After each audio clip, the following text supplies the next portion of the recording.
Hola Pirulis, bienvenidos a mi canal. En este tercer vídeo voy a explicaros de manera, intentaré concisa, las consecuencias de la guerra y lo que supuso pues, para la población, un poquitín todo. Primero vamos a ir a lo académico que os va a entrar, que sería cuando ya ganaron la guerra los aliados, ¿qué quedó claro en el mundo? Por un lado, dejó claro que había dos potencias, que eran Estados Unidos y la URSS. Hubo varias conferencias de paz, la de Yalta y la de Potsdam. La de Yalta ocurrió en el 1945. Allí, los jefes, los que habían ganado la guerra, que eran Stalin, ruso, Roosevelt, americano, y Churchill, inglés, estuvieron discutiendo cómo quedaba Europa una vez que fuera liberada de los nazis. Bueno, y entonces eso le favoreció mucho a Stalin porque había liberado la Europa del Este. Stalin se comprometió a realizar elecciones libres democráticas, que luego al final, eso ya sabéis que fue nada. Se desarmó Alemania, quedó dividida en 4 partes. Cada una de ellas fue administrada por una vencedora: Estados Unidos, Rusia, Gran Bretaña y Francia. Y se creó la Organización de Naciones Unidas para evitar que otra guerra tan catastrófica volviera a ocurrir en el mundo. En julio de 1945 se empezaron a evidenciar fuertes desacuerdos entre los aliados. Stalin actuó muy duramente, porque ya quería tener expansiones territoriales. Y empezaron a hacer juicios contra los responsables de esta guerra, nazis. Quedaron cambios territoriales como consecuencia del resultado de la guerra. Polonia se queda sus fronteras entre los ríos Oder y Neisse. Como he dicho antes, Alemania se queda dividida en 4 partes y de su territorio se separó Austria, Berlín y Viena, que fueron divididas, ya sabéis, Berlín Occidental y Berlín Oriental. Berlín Oriental, hasta la caída del muro, pues estuvo así. Con la Paz de París de 1947, la URSS incorpora la zona oriental de Polonia, los estados bálticos y Prusia. Italia pierde todas sus colonias.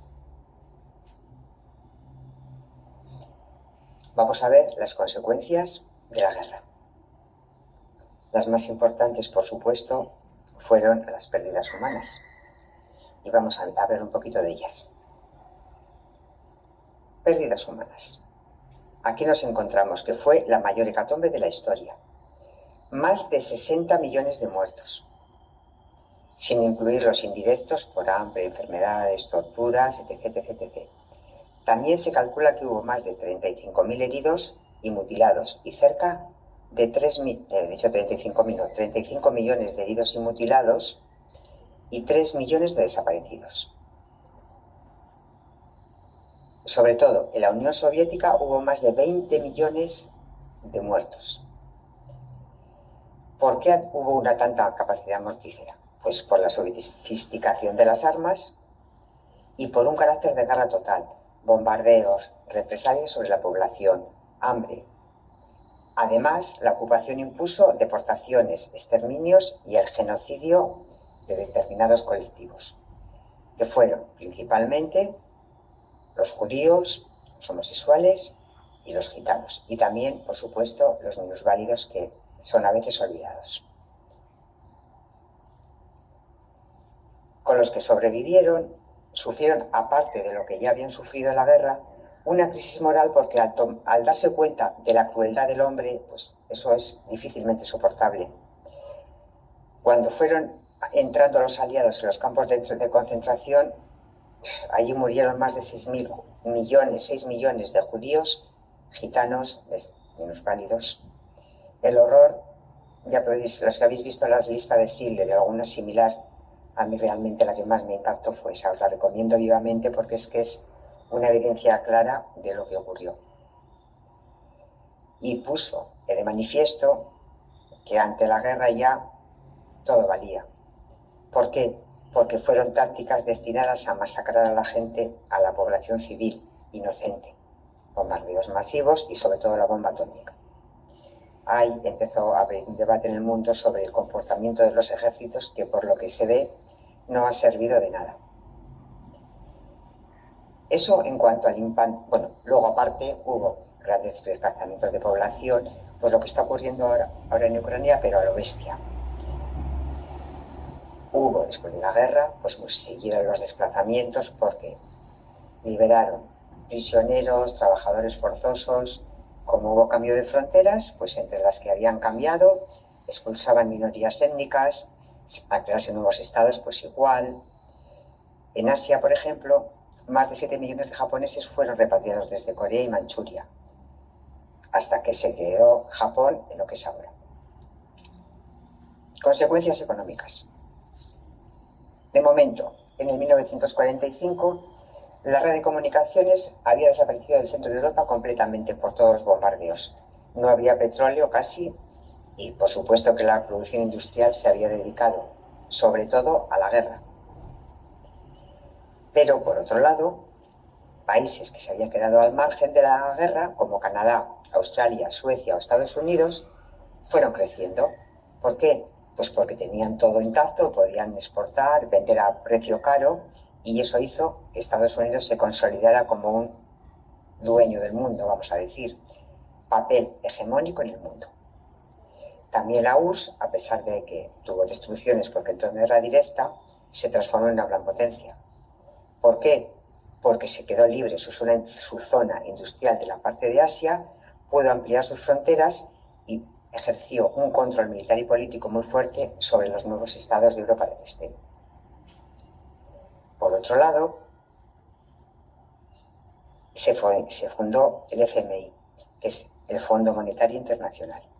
¿Para qué? Para financiar la reconstrucción de Europa y desarrollarla. Más adelante se llamó Banco Mundial. Y también fue para evitar otro crack tras la guerra, porque ya había venido del 29 y con las consecuencias que había de pobreza, pues tenían miedo a que hubiera otro y querían impulsar la economía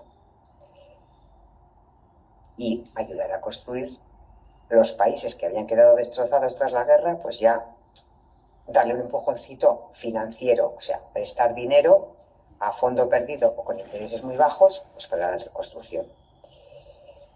Toda esta situación provocó cambios políticos, que Europa ya no fuera hegemónica, que perdiera hegemonía frente a Estados Unidos y la URSS. Los países europeos perderán sus imperios coloniales.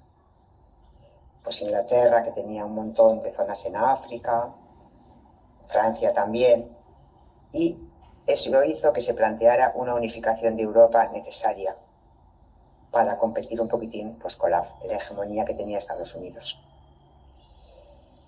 Pronto empezaron las tensiones entre Estados Unidos y la URSS y dio lugar a la Guerra Fría.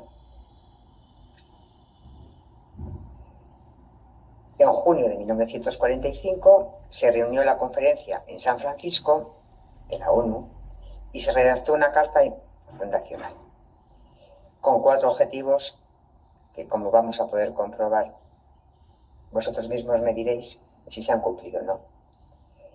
Defensa de derechos de la persona, mantenimiento de la paz, renuncia al empleo de la fuerza.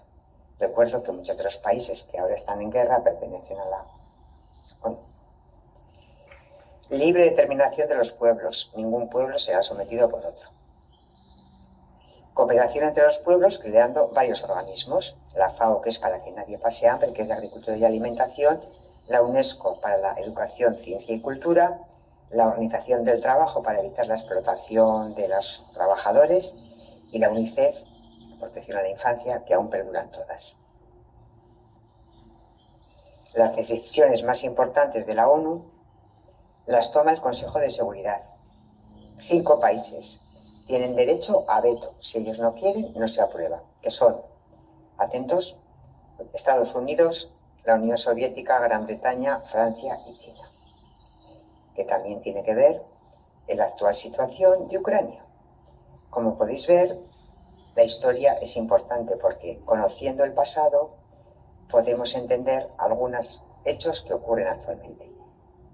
Espero, con esto voy a terminar ya la Segunda Guerra Mundial.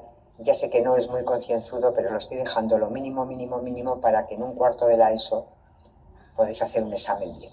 Si os interesa el tema, pues tenéis infinidad de vídeos, dibujitos, con Doodle, todo lo que queráis, mucho mejor que lo mío, para poder informaros más profundamente. Espero que si os ha gustado mi explicación, os suscribáis a mi canal. Y yo, como siempre, me voy a despedir con mi like habitual, virtual en este caso. Hasta pronto, pirulis.